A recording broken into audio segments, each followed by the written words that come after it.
Well, Guy, let's start with the obvious question. It feels a little, a bit like deja vu. We keep talking about close losses, but geez, it was an exciting finish.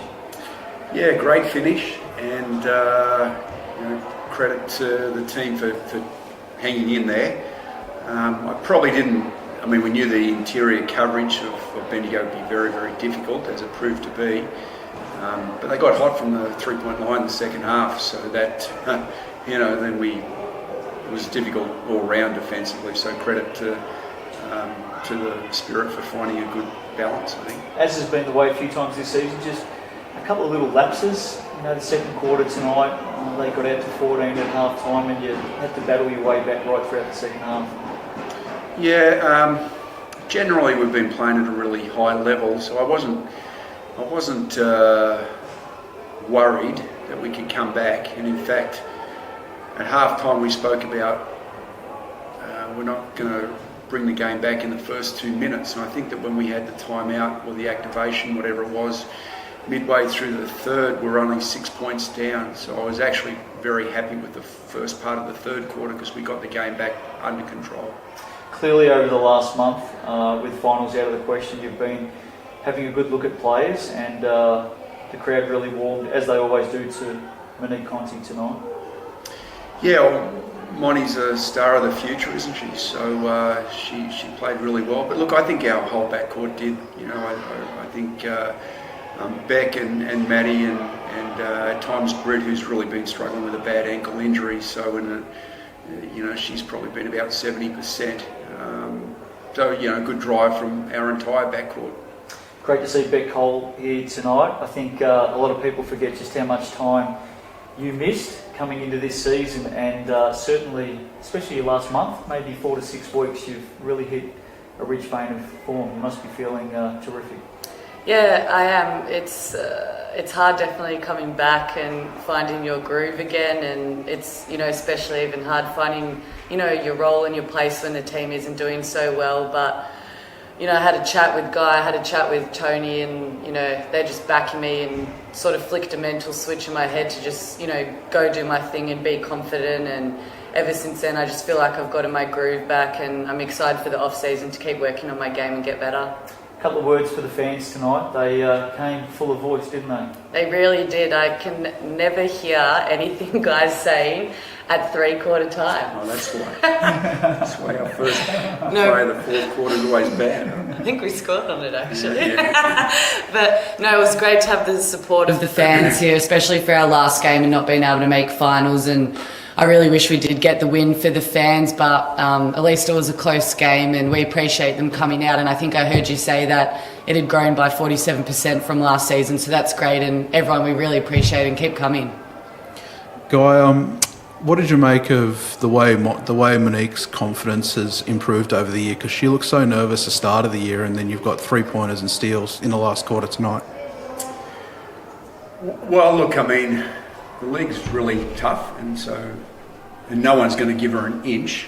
So, if she was careless with the ball or the passes weren't quite there, it was leading to turnovers, and so she had to work her way through that to tighten up a lot more with the ball and make better decisions. And I don't think that she really hasn't shot the ball as well as probably what we've seen at practice. So I think that'll be another thing for her to get over the line with or improve. Look, I mean, we're really excited to have been the next part of her journey and unearthed her as far as WNBL play goes. So, that's a good thing for the Boomers moving forward. Alice only had 11 odd minutes tonight, I think. Was that just sort of precautionary sort of thing, or just how did that work out?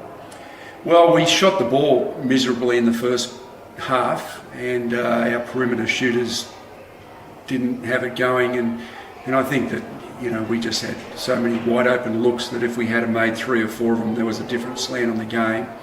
And then third quarter, it didn't look like that was going to improve much for her. So I felt like the lineups had to change for us to come back into the game. I didn't want to have just a perimeter shooting team out there. I wanted to have more penetration, and other things, and I think that was the right decision. With the time now, how do you sort of go forward from here and figure out how to shape things for next season? It's a long way away, Roy. The bigger message is that 12 months ago, our club was staring down extinction, and Justin and I were the only two employees left at the club going, what happens now? And it was a tireless amount of work to get to the situation now where our off-court is amazing. Management, board, ownership, and the marketing, sponsorship, crowds that we've got, and that had to be the first part that got fixed. And I think that from here, we'll chip away at making a bigger roster next year. Obviously, we've got to add some quality big players into what we do, and that'll be a priority. But the Boomers will be back. I think we're the number one club off the floor, and it's been the necessary way to do it. Now we've got to be the number one club again on the floor. Definitely. Beck, with the points tonight, always seems to be the last thing to come along with confidence and getting back on court, getting those baskets. Was that a bit of a sign of where your confidence has gotten to late in the year? Yeah, I think one of my things is just being aggressive and, working my butt off and getting to the rack and creating for myself and others. So I think once you're confident in your body and, you sort of know your role again and you're confident in that, it definitely helps, and it starts at training. So I've just been going hard at training, being positive, trying to get myself, and the group together, because I feel like if I can do that, be the heart and soul of the team, it makes my game better as well. And that's something Guy really wanted from me, and I'm just so happy that I'm playing like the old Beck Cole again, and I just want to get bigger and better. Just finally, with the young guards that have gotten lots of minutes at the back end of the season, what have you made of how they've sort of handled their time and what they've contributed? Yeah, they've been great. I've especially loved being a little mentor to Moni. She is a star of the future for sure. She's, she can do a bit of everything, and she's grown so much as a player and understanding the physicality, because there is such a difference when you jump from juniors to seniors.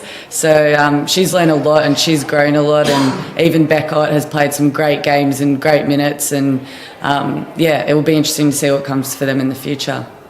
Thanks, guys. I guess we should, with these two in front of us, leave it to the last one. You two may be the only coach and player in the league with a special handshake. It's a pretty close bond between you two, isn't it? How on earth did she convince you to get into a special handshake? Well, and I got it wrong all the time too. You would think it would be easy, but I'm a klutz. So it's taken till now. I feel like I'm in the groove. I've kind of got it going. But the other trivia fact is that when I first started coaching the Melbourne Boomers in 2013, Beck is the only player that we still have from there. So maybe that's why we can afford to have a special handshake. It's taken you 4 years to work out a handshake. Good on you. Well done. Best of luck in the off-season. We hope to see you back here for the Boomers again in season 17-18. Good luck. Cheers. Thanks, JN. Is that a pre-game handshake?